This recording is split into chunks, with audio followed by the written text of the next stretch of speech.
अगर मैं कहूँ कि इतिहास की किताबों में दर्ज मतलब करुणा और दया की जो सबसे बड़ी मूरत है, उनके अंदर असल में एक ऐसा खौफनाक राक्षस बसा था जिसने उन्हें एक तानाशाह बना दिया था, तो क्या यकीन होगा किसी को?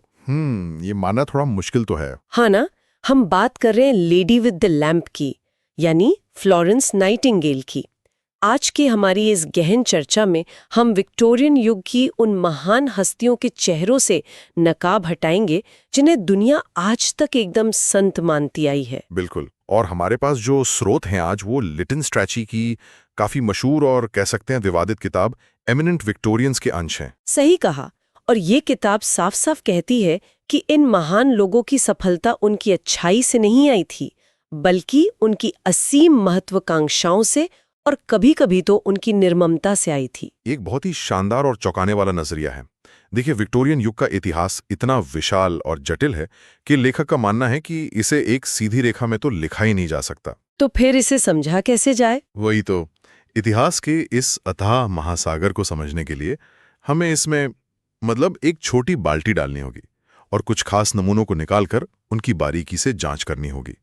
हम एक छोटी बाल्टी, ये एनालॉजी काफी अच्छी है। हाँ, तो आज हम जिन दो नमूनों की जांच कर रहे हैं, फ्लोरेंस नाइटिंगेल और कार्डिनल मैनिंग, वो दोनों ही अपने समय के सबसे विशाल, अड़ियल और पुरानी व्यवस्थाओं से टकराए थे। एक ने सेना की लाल पीताशाही को चुनौती दी, तो दूसरे ने धर्म की दुनिया पर अपना राज कायम किया। तो चलिए शुरुआत फ्लोरेंस नाइटिंगेल से करते हैं। जब भी नाइटिंगेल का नाम आता है तो दिमाग में एक ही छवि उभरती है। अंधेरे अस्पताल में हाथ में एक लैंप लिए हुए, घायल सैनिकों के माथे पर प्यार से हाथ फेरती एक बेहद कोमल महिला। हाँ, बिल्कुल वही लेडी विद द लैंप वाली छवि। बिल्कुल। लेकिन हमारे जो स्रोत हैं उनमें लेखक सीधे तौर पर लिखते हैं कि उन पर एक राक्षस सवार था। मतलब वो किसी संत की तरह शांत बिल्कुल नहीं थी, बल्कि बहुत ही जिद्दी और जुनूनी इंसान थी। और उनके इस जुनून को समझने के लिए हमें उनके बचपन को देखना होगा। हाँ, चलिए उनकी असलियत की परतों को थोड़ा खोलते हैं। उनका बचपन बहुत ही ज्यादा अमीरी में बीता था।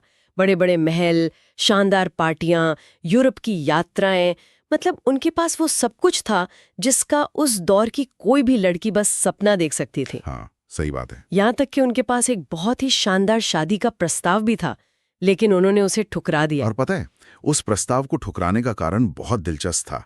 उन्हें अपने अंदर से ना एक बुलावा, एक कॉलिंग महसूस होती थी। उन्हें लगता था कि उनका जीवन सिर्फ इन पार्टियों और शादियों के लिए नहीं बना है। हाँ, उन्हें कुछ बहुत बड़ा करना था। बिल्कुल, कुछ बहुत बड़ा और ठोस करना है। और यहाँ ये समझना बहुत जरूरी है कि विक्टोरियन युग के इंग्लैंड में एक अमीर और संभ्रांत घराने की महिला का नर्सिंग जैसे पेशे में जाना कितना अकल्पनीय था। हाँ, उस समय नर्सिंग को कोई बहुत सम्मानजनक काम तो माना नहीं जाता था, है ना? एकदम सही। अक्सर ऐसी महिलाएं नर्स बनती थीं जो अनपढ़ थीं, जिन्हें साफ सफाई का कोई ज्ञान ही नहीं था, और जो कभी कभी शराब के नशे में मरीजों के साथ बेहद क्रूर व्यवहार करती थी। बाप रे! और ऐसी जगह पर एक अमीर घराने की लड़की जाना चाहती थी। हाँ, लेकिन नाइटिंगेल के अंदर का वो राक्षस, जिसे हम आज के शब्दों में एक तीव्र और अनियंत्रित महत्वाकांक्षा कह सकते हैं, वो इतना हावी था कि उन्होंने समाज की परवाह ही नहीं की। उन्होंने तो सालों तक अपने परिवार से छुपकर सुबह होने से पहले उठकर मेडिकल रिपोर्ट्स पढ़ीं। वो बस एक मौके की तलाश में थीं। और वो मौका उन्हें आखिर मिल ही गया। क्रीमिया युद्ध ने उन्हें वो मौका दिया। बिल्कुल। जब वो अपने साथ कुछ नर्सेस को लेकर क्रीमिया युद्ध के दौरान स्कुटारे के अस्पताल पहुंची, तो वहां का नजारा ऐसा था जिसे सुनकर ही रोंगटे खड़े हो जाएं। हाँ, वो स्रोत पढ़कर ही घबराहट होती है। स्रोत बताते हैं कि वहां कोई सामान्य अस्पताल नहीं था, बल्कि गंदगी और मौत का एक भयानक अड्डा था। 4 मील लंबे गलियारों में बस मरीजों के बिस्तर ठूस ठूस कर भरे हुए थे। पैर रखने की जगह नहीं थी। और फर्श सड़े हुए थे। बिल्कुल। और हवा में ऐसा बदबूदार जहर घुला था जिसकी तुलना उस दौर के सबसे गंदे स्लम या झुग्गी झोपड़ी से भी नहीं की जा सकती। वहां की स्थिति इसलिए इतनी भयावह थी क्योंकि पूरी ब्रिटिश सैन्य और चिकित्सा व्यवस्था पूरी तरह से चरमरा चुकी थी। जी। बुनियादी चीजों का तो पता ही नहीं था। कोई साबुन या तौलिया नहीं था। हाँ, कल्पना कीजिए कैसे अस्पताल की जहां कोई साबुन नहीं है, हाथ पोंछने के लिए कोई तौलिया नहीं है, यहाँ तक कि मरीजों को खाना खाने के लिए चम्मच या प्लेट तक नहीं दी गई थी। ये तो अमानवीय है। और रात के अंधेरे में जब मरीजों को रोशनी चाहिए होती थी तो उन्हें खाली पड़ी बियर की बोतलों में मोमबत्ती फंसाकर जलानी पड़ती थी। जो सैनिक युद्ध के मैदान में गोलियों से बच जाते थे, वो इस अस्पताल में आकर हैजा और टाइफाइड जैसी बीमारियों से मर रहे थे। और मुझे जो बात सबसे ज्यादा परेशान करती है वो ये है कि इस भयानक त्रासदी के बीच भी वहां के अधिकारी नियमों की किताब लेकर बैठे थे। सरकारी लाल फीताशाही अपने चरम पर थी। हाँ, वो शर्ट्स वाला किस्सा। बिल्कुल। एक घटना का जिक्र है जहां इंग्लैंड से 27,000 शर्ट्स का एक शिपमेंट अस्पताल पहुंचा। सैनिक भयंकर ठंड से कांप रहे थे, उनके पास पहनने को कपड़े नहीं थे। लेकिन अस्पताल के प्रभारी अधिकारी ने उन शर्ट्स को खोलने से साफ मना कर दिया। हाँ, उसका तर्क था कि जब तक एक आधिकारिक बोर्ड बैठकर इसकी अनुमति नहीं देता तब तक इन पैकेट्स को हाथ नहीं लगाया जा सकता। और यहीं पे नाइटिंगेल का असली रूप सामने आता है। उन्होंने किसी बोर्ड का इंतजार नहीं किया। उन्होंने गार्ड्स को आदेश दिया और जबरन उन पैकेट्स को खुलवाकर शर्ट्स बंटवा दी। नाइटिंगेल ने कहा कि पकाने से पहले मांस से हड्डियों को अलग कर देना चाहिए। तो पता है उन्हें क्या बताया गया? क्या? उन्हें बताया गया कि ऐसा नहीं हो सकता क्योंकि सेना के नियमों में ऐसा कोई प्रावधान नहीं है और इसके लिए सेना को एक नया नियम पास करना पड़ेगा, बोन द मीट रूल। ये तो बिल्कुल बेतुका है। मतलब सैनिक मर रहे हैं लेकिन हम नियम नहीं तोड़ेंगे। चलिए इसे थोड़ा और समझते हैं। अगर मैं इसे आज के परिप्रेक्ष्य में देखूं तो नाइटिंगेल सिर्फ एक दयालु नर्स नहीं थी। तो फिर क्या थी वो? वो एक ऐसे आधुनिक टेक सीईओ की तरह थी जो एक पूरी तरह से दिवालिया और विफल हो चुकी सप्लाई चेन को अपने हाथ में ले रही थी। उन्हें सिस्टम की खामियां दिख रही थी और वो उन्हें बेरहमी से ठीक कर रही थी। ये टेक सीईओ वाली तुलना बहुत सटीक है और स्रोत इस बात पर बहुत जोर देता है कि स्कूटारी के अस्पताल में उनकी सफलता उनकी दयालुता या उनकी मीठी बोल के कारण नहीं आई थी। बिल्कुल नहीं। यहाँ जो बात सबसे अधिक रोचक है वो ये है कि उन्होंने घावों पर पट्टी बांधने से ज्यादा बुनियादी ढांचे पर ध्यान दिया। उनका सबसे बड़ा हथियार कोई दवा नहीं बल्कि कपड़े धोने का टब था। Wash tub? हाँ, उनका मानना था कि अगर अस्पताल में साफ सफाई नहीं है, फर्श नहीं धुले हैं और चादरें साफ नहीं हैं तो बाकी सारी दवाइयां बेकार हैं। जब सेना ने उनकी बात नहीं सुनी तो उन्होंने खुद के पास मौजूद फंड से बॉयलर लगवाए और अस्पताल के भोजन की पूरी व्यवस्था को अपने हाथ में ले लिया।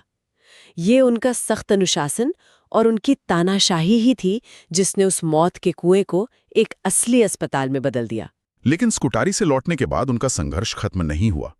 वास्तव में उनकी कहानी का सबसे हैरान करने वाला हिस्सा इंग्लैंड वापस आने के बाद ही शुरू होता है। हाँ, जब वो युद्ध से वापस लौटीं तो उनका शरीर पूरी तरह से टूट चुका था।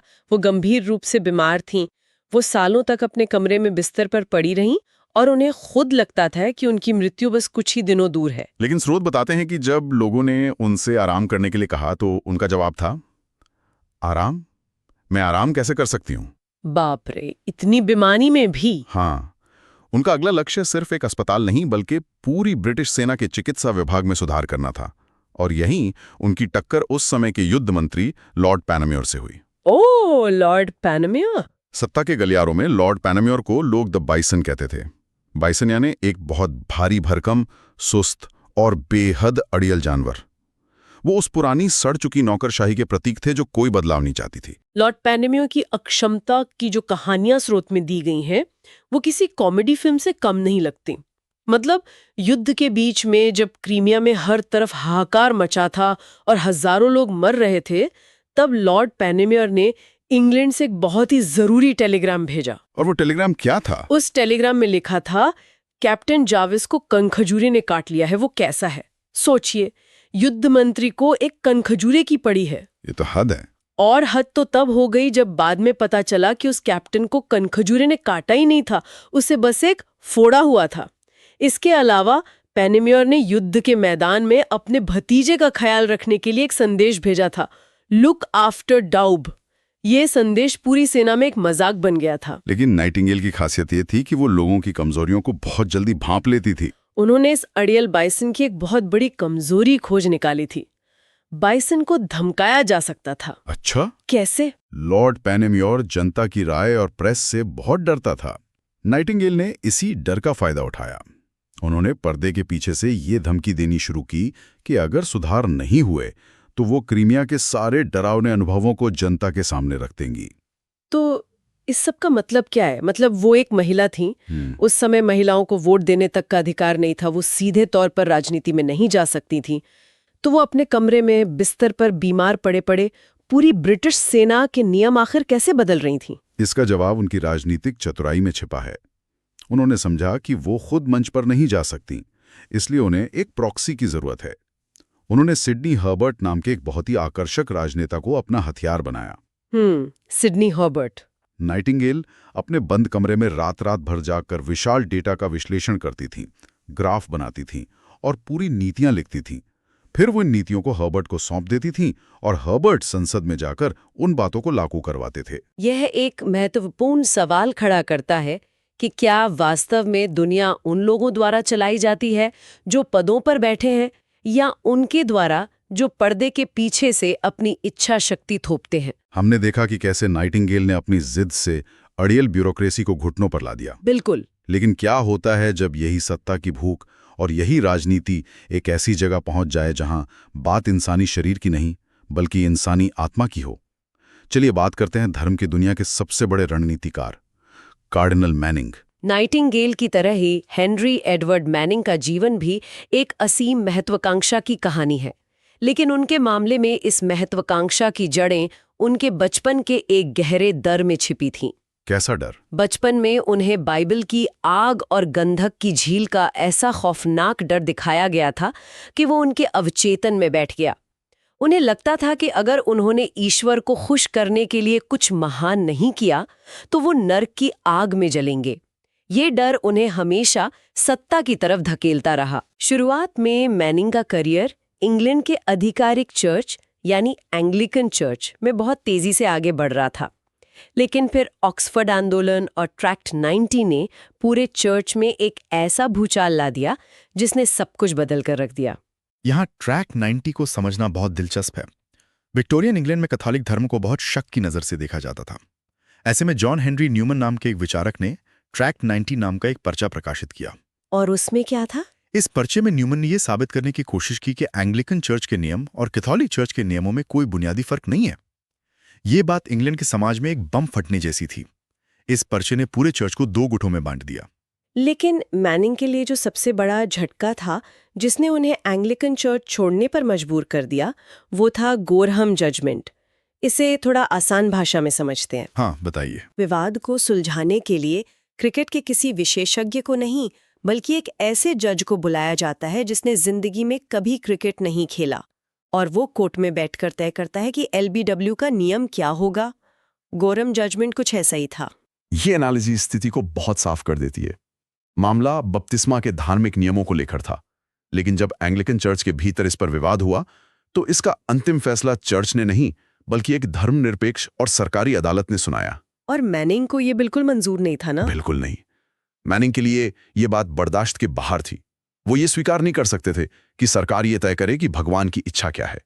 उन्हें लगा कि एंग्लिकन चर्च अपनी आध्यात्मिक स्वतंत्रता खो चुका है और इसीलिए उन्होंने रोमन कैथोलिक चर्च अपना लिया। ये वैसा ही है जैसे कोई बहुत कुशल कॉर्पोरेट एग्जीक्यूटिव ये महसूस करे कि उसकी वर्तमान कंपनी का ढांचा कमजोर है और वो तुरंत अपनी प्रतिद्वंदी कंपनी में जाकर वहां का CEO बन जाए। हाँ, बिल्कुल ऐसा ही। लेकिन कैथोलिक चर्च में जाने के बाद भी उनके अंदर की वो राजनीतिक चालबाजी खत्म नहीं हुई। वास्तव में उनके चरित्र में एक गहरा विरोधाभास था।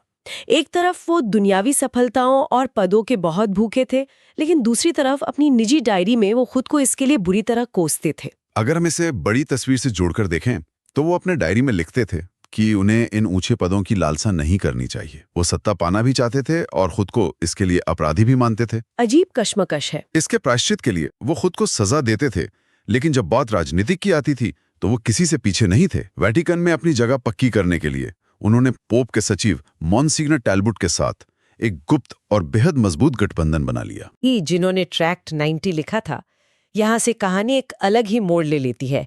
एक प्रशासक और एक विचारक की लड़ाई। न्यूमन एक बेहद प्रतिभाशाली लेखक और स्वतंत्र विचारक थे। वो मैनिंग से बिल्कुल अलग थे।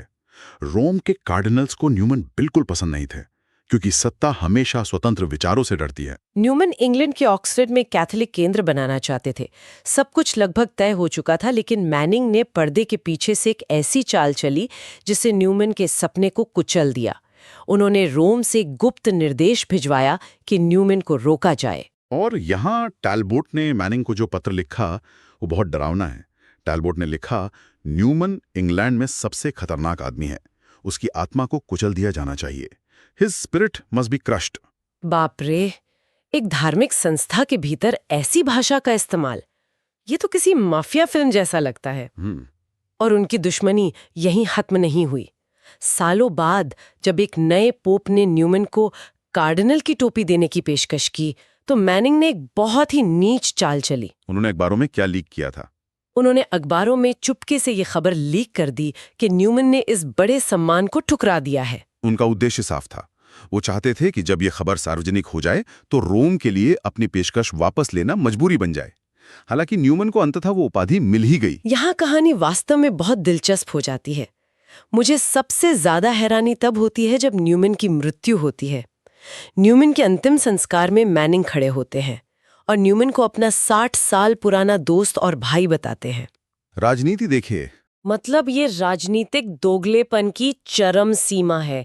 एक कार्डिनल इतने क्रूर और दोगले कैसे हो सकते हैं? इसके पीछे का मनोविज्ञान ये है कि मैनिंग खुद को एक सिस्टम का रक्षक मानते थे और न्यूमैन उस सिस्टम के लिए खतरा थे। मैनिंग व्यवस्था थे और न्यूमैन एक स्वतंत्र विचारक। और अंतिम संस्कार में दिया गया भाषण बस अपनी सार्वजनिक छवि बनाए रखने का एक नाटक था। और मैनिंग की राजनीतिक यात्रा का चरम बिंदु आता है 1870 के वेटिकन काउंसिल में, जहां यह घोषित किया जाना था कि पोप अचूक है, इनफैलिबल है।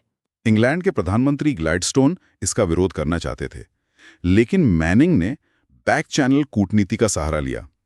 उन्होंने ब्रिटिश सरकार के भीतर अपने नेटवर्क का इस्तेमाल करके ग्लैडस्टोन को राजनीतिक रूप से इतना उलझा दिया कि वो कुछ कर ही नहीं पाए। और वोटिंग वाले दिन का दृश्य तो कमाल था। सेंट पीटर्स में जिस दिन वोटिंग हो रही थी उस दिन भयंकर तूफान आया और बिजली चमक रही थी। दोनों पक्षों ने इसे अपने अपने तरीके से ईश्वरीय संकेत मान लिया। अपने आखिरी सालों में मैनिंग का झुकाव मजदूरों की तरफ हुआ।